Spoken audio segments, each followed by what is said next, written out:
केन्दुझर जिला पाटणा ब्लॉक सभागृह रे बुधवार ओडिशा जीविका मिशन विभाग पक्षरु सुभद्रा शक्ति पारंपरिक खाद्य प्रतियोगिता अनुष्ठित हो जाइछि।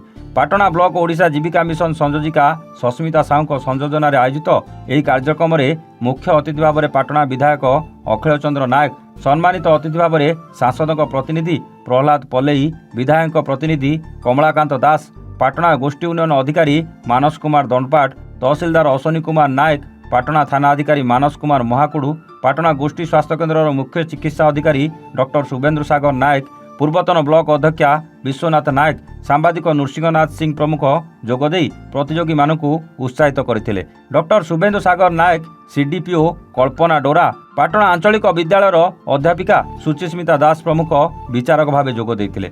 एही कार्यक्रम में ब्लॉकर 20टी स्वयं सहायता गोष्ठी भाग नहीं विभिन्न प्रकार सुस्वाद्य व्यंजन प्रस्तुत करथिले।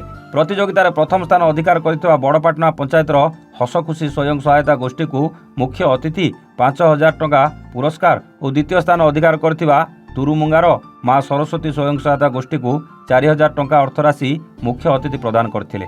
शिक्षक पार्थसारथी बेज मंच परिचालना करथिबा बेले बीपीसी यज्ञवल्लभ नायक, बीपीएससी ए विजय कुमार साहू प्रमुख परिचालन में सहयोग करथिले। केन्दुझर कामिनीकांत द्विवेदी रिपोर्ट, ए1 ओडिशा।